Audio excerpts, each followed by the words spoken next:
اگرچہ یہ بات تو مسلم ہے کہ پنجاب کا خطہ جغرافیائی، معاشی اور معاشرتی اعتبار سے نمایاں حیثیت کا حامل رہا ہے، لیکن اس جدید اور ڈیجیٹل دور میں بھی اس کی تاریخ اور تاریخی اہمیت کے حوالے سے مواد آن لائن کچھ زیادہ میسر نہیں۔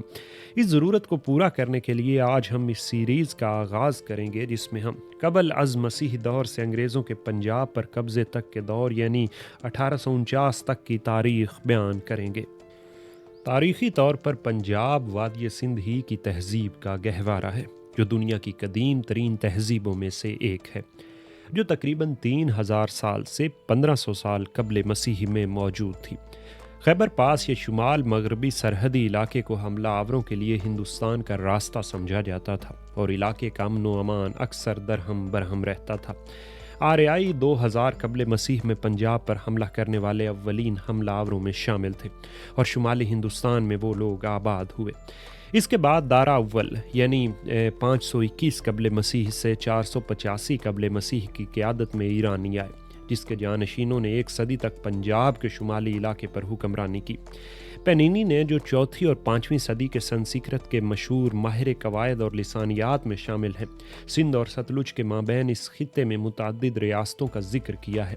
بڑی تعداد میں ریاستوں کی موجودگی کا مطلب اس کے چھوٹے چھوٹے رقبے تھے۔ وقت گزرنے کے ساتھ سائرس اعظم کی ایرانی سلطنت کی پنجاب تک توسیع کے ساتھ کچھ چھوٹی چھوٹی ریاستوں کا وجود بھی ختم ہو گیا، اور جب 326 قبل مسیح میں مقدونیہ کے فاتح سکندر اعظم نے پنجاب پر حملہ کیا تو کچھ اس وقت صفحہ ہستی سے وہ مٹ گئی۔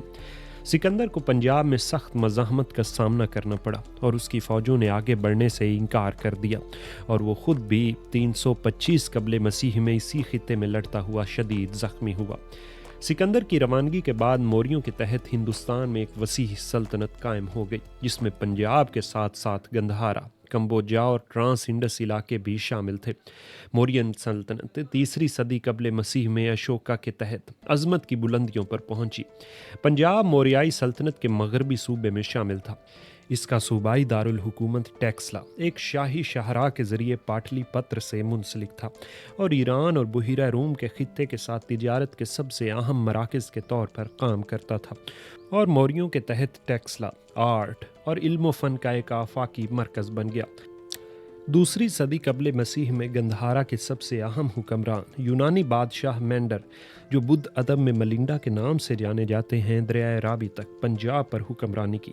تاہم آنے والی صدی میں شاکاز نے پنجاب پر اپنی گرفت قائم کر لی، اور 1 صدی عیسوی میں کوشانوں نے ان کی جگہ لے لی۔ کوشان سلطنت کے بادشاہ کنشکا، جو کہ 127 عیسوی سے 151 عیسوی کے تحت پنجاب اس سلطنت کا حصہ بن گیا، جس میں شمالی ہندوستان، افغانستان اور وسطی ایشیا کے بیشتر حصے شامل تھے، اور اس کا صدر مقام پشاور کے نزدیک تھا۔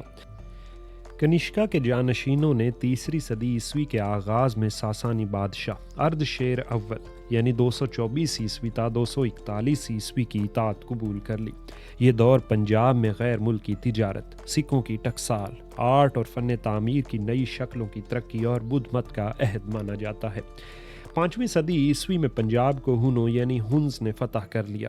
7ویں صدی کے اوائل میں ہرش کنوج کے ہرشن وردھن 590 عیسوی تا 647 عیسوی نے دریائے بیاس تک اپنا اثر و رسوخ قائم کر لیا۔